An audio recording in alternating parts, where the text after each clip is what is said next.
So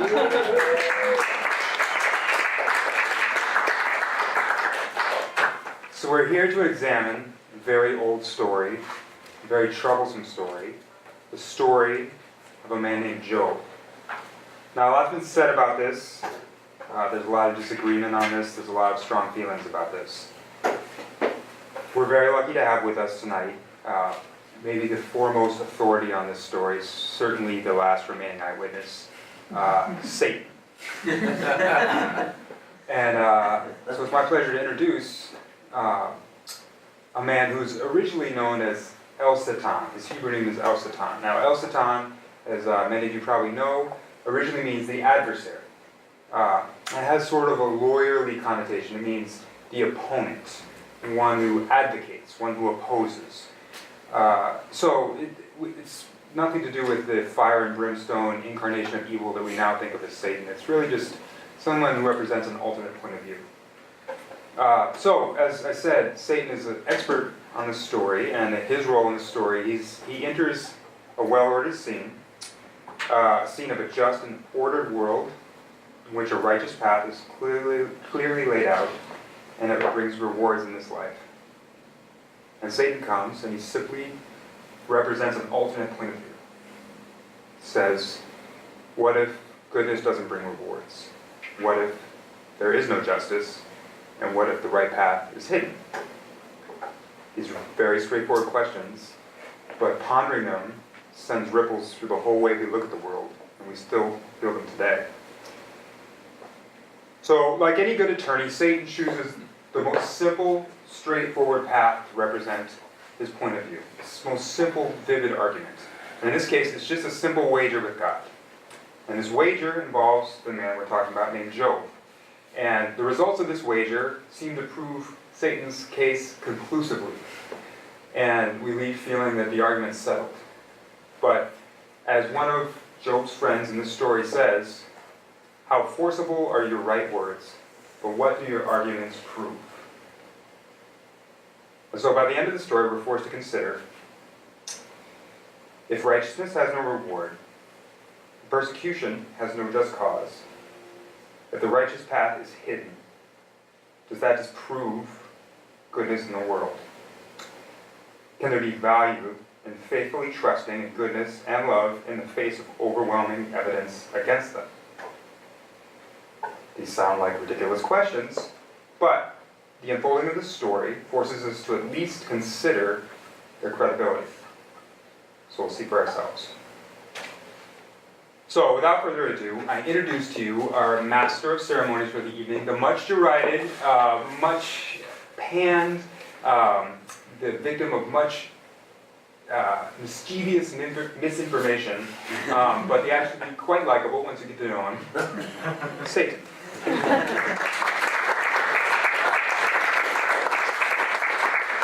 And perhaps we should start by turning off these godforsaken devices.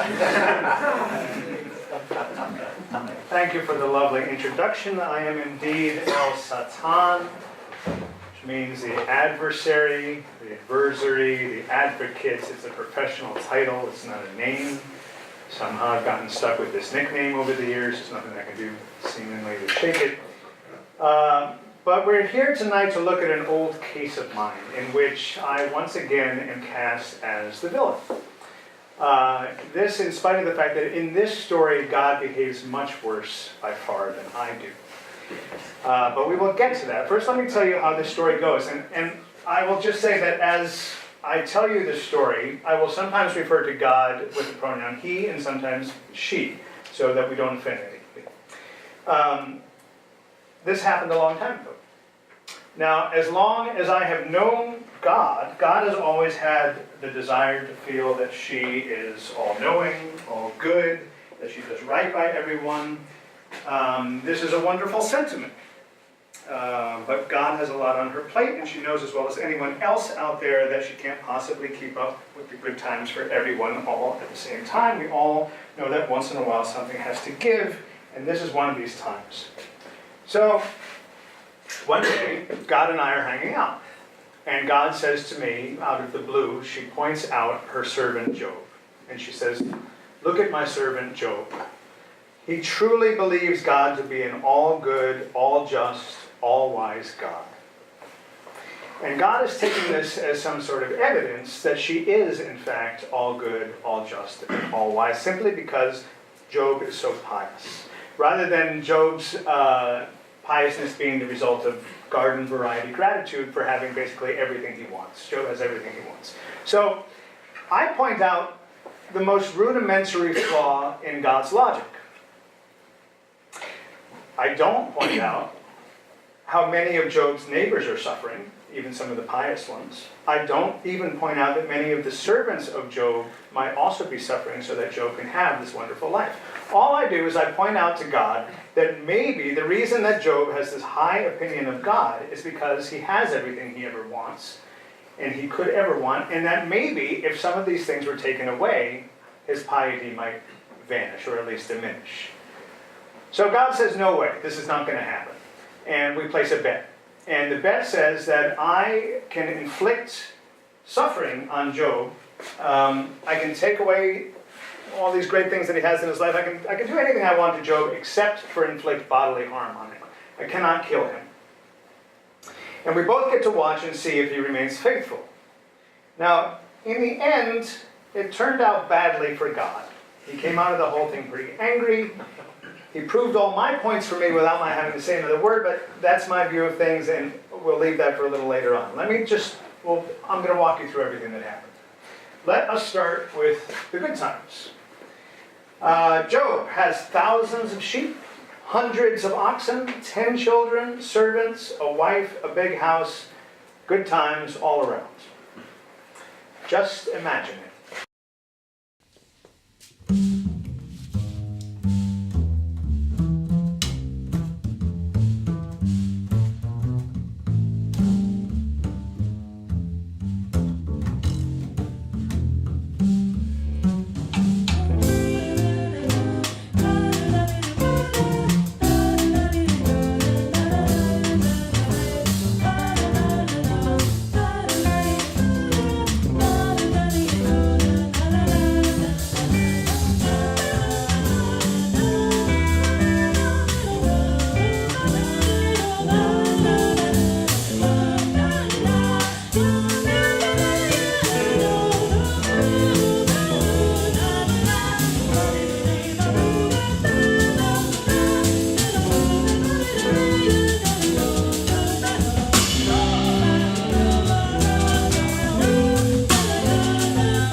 That's over with. Now the story gets interesting. Now when we start out, God is sort of hedging his bets. God says to me that I can take all of Job's possessions. And in these days, children are considered possessions, so I can take his children, I can take his livestock, I can take his house, his land. Everything is struck down. Now Job is a very devout guy. So even though I take all these things, it doesn't really sway him. Job has prepared for this moment, and he knows what to do. He's prayed, and he has studied, and he gets down on his knees, and he says, "Naked I have come from my mother's womb, and naked I return. The Lord has given, and the Lord has taken away. Let the name of the Lord be praised." Round one goes to Job.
story.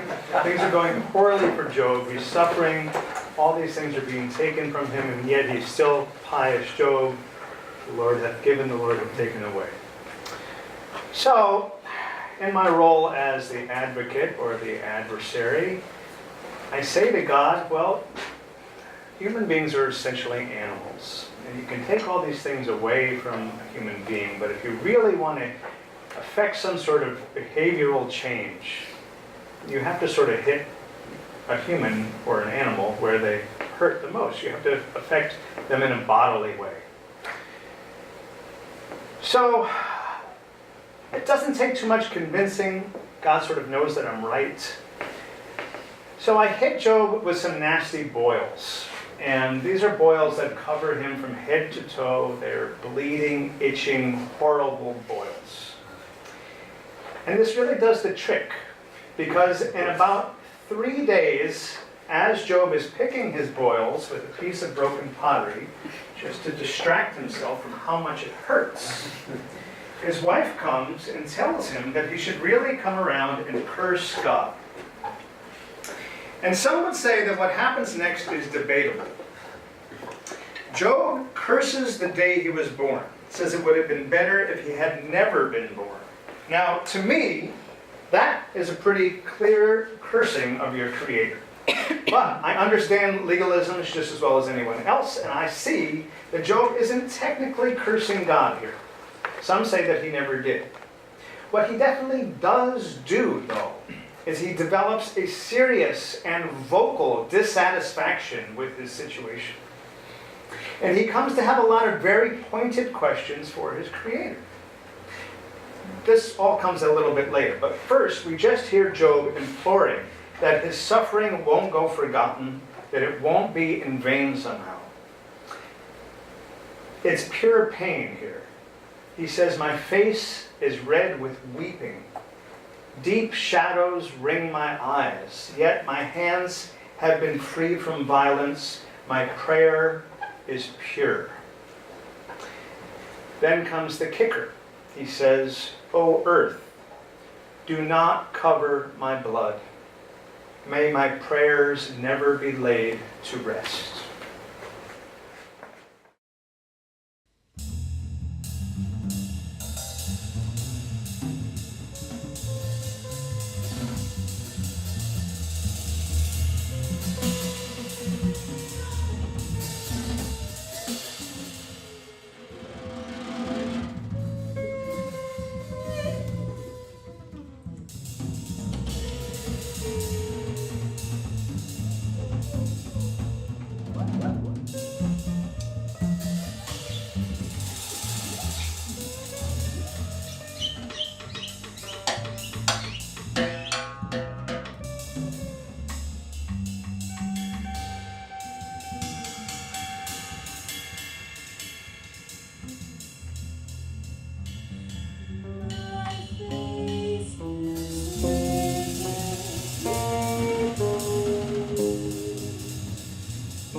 Has everybody been digging the images by contact?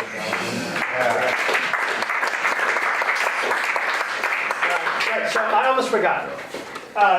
3 of Job's friends now show up. And Job's friends come around and they are kind of a case study for how not to console somebody when they're grieving. They basically come to him and tell him he should not be feeling the way he's feeling, that he should not be grieving. They're studied guys. They have many finely tuned and finely developed arguments for defending God's all goodness. And they're kind of jerks. And despite this, Job listens to them and carefully responds to each one of them. This is how some of their conversations went.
Okay, so now Joe really ups the ante. And the people who feel that Joe doesn't curse God have a hard time with this part of the story. His friends are maintaining the party line, and they're saying things like, consider this, who being innocent has ever perished, or with the upright cut down. The stumbling ones have their words raised up, the bowed knee though has straightened, but now it comes to you, and though thou art weary, now it comes to you, and thou art troubled, etc. Job, rather than telling off his friends, which he would have every right to be, or every right to do, instead answers this in the nicest way possible. He says, my eyes have seen all this and understood it. What you know, I also know. But I desire to take my case to a higher power, to argue my case with God. Now, written history is famously unreliable, but this seems to be the first time in the Hebrew Christian Bible that we see a mortal man having the chutzpah to ask for an audience with God directly. If any of you are parents here, you know that you have to hold on to your authority at all costs or all hell breaks loose. So the prospect of one of God's children calling up to him and essentially saying, hey, I think you might be wrong. Can we talk about this, and can I maybe change your mind? Is fairly out of line. Nevertheless, that is essentially what Job does.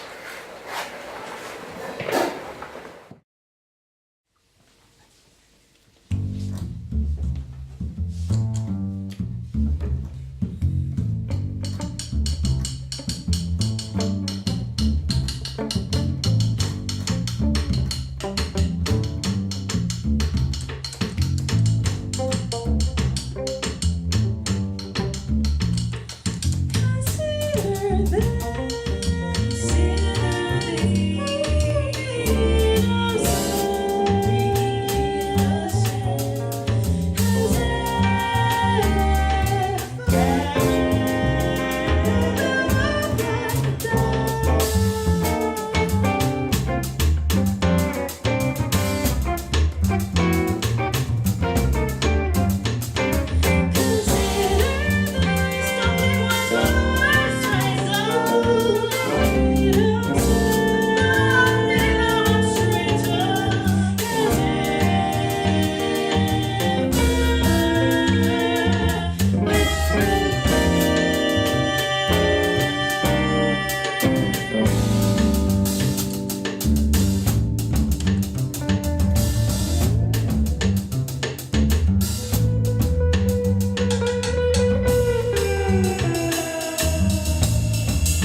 and thou art weary. Now it comes to you, and thou art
So Job has thrown down the gauntlet. He actively challenges God's goodness and omnipotence.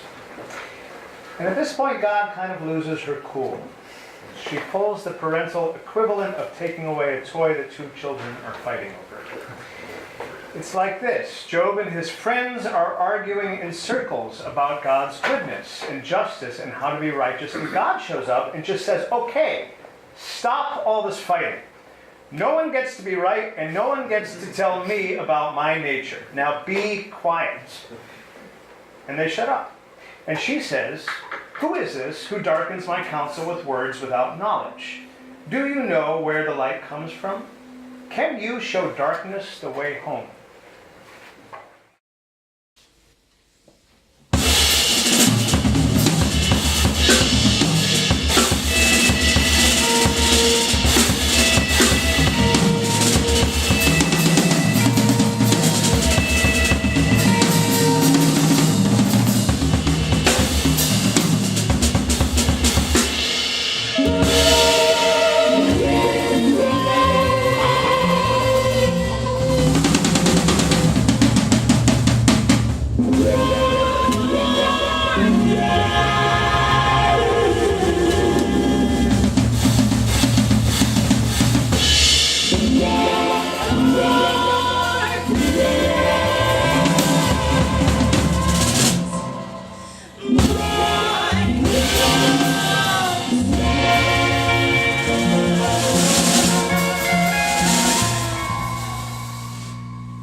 argue with that, right? Give a hand for these guys.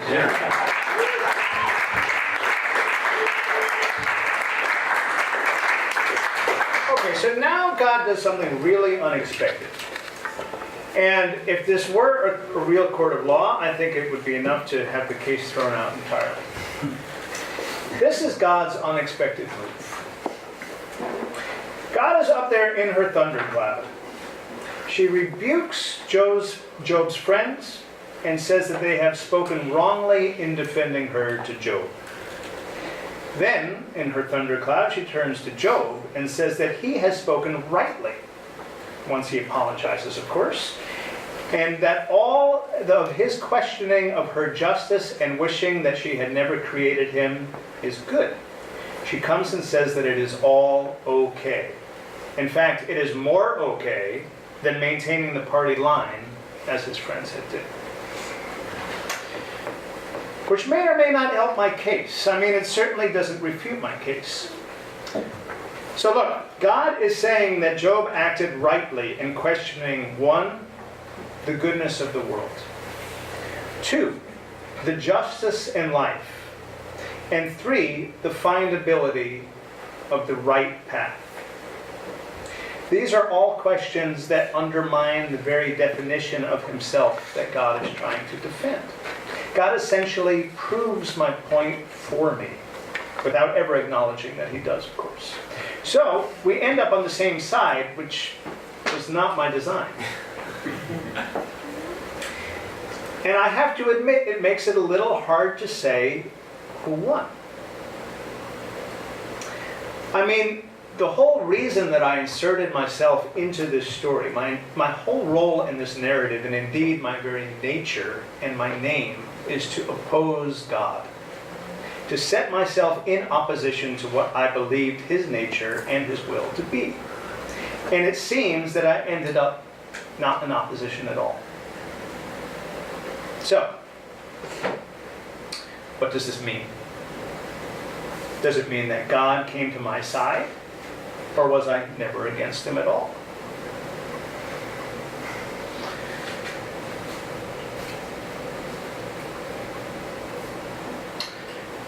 It's been a long time, and it's hard to say.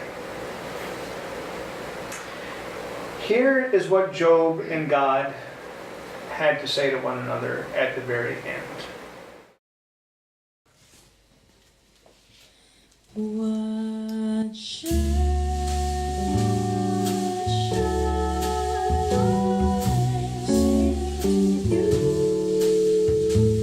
I say to you, I put my hand on my Lord. I put my hand on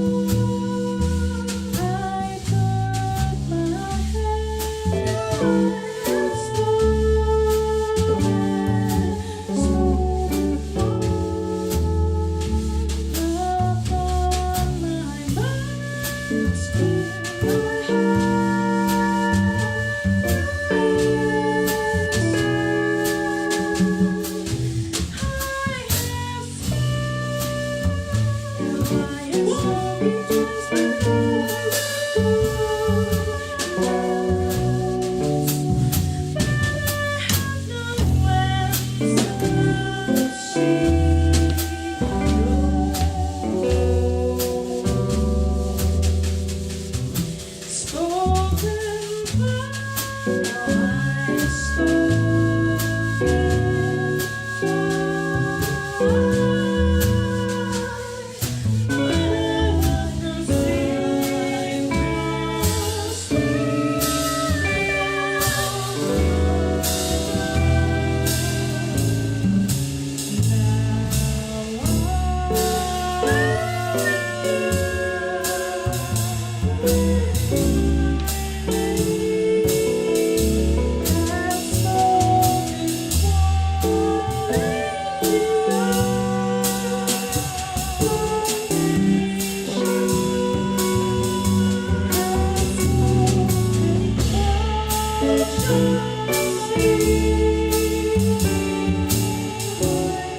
For the concluding remarks, I'm just going to ask the musicians to each introduce themselves and say their names.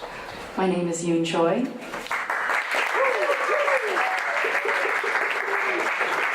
My name is Song-Yi Chun.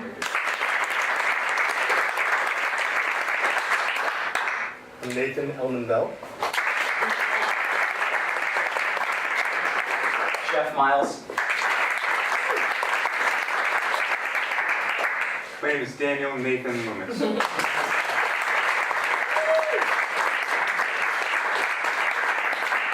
So, God gave Job all his things back. He even gave him his family back, or a new family, anyhow. It seems that Job ended up as much as he was. A little older, a little more worn out, perhaps a little bit wiser. Still committed to his belief in the goodness of the world. Remarkable. God knows he earned it. Is this a satisfying story? Thank you for coming.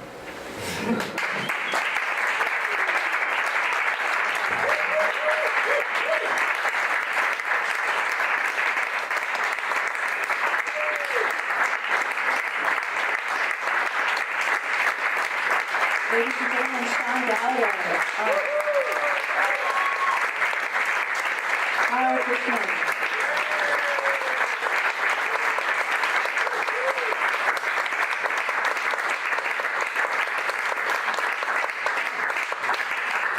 Thank you all so much for coming. Thanks to my incredible band, incredible artist Sean Gallagher, incredible hosting and theatrical contribution from Howard Fishman. Thank you guys very much. Thank you for putting up for contemplating the nature of suffering without air conditioning. And, if you stick around, there's CDs in the back. We'll be here for a minute. Thank you very much for being here.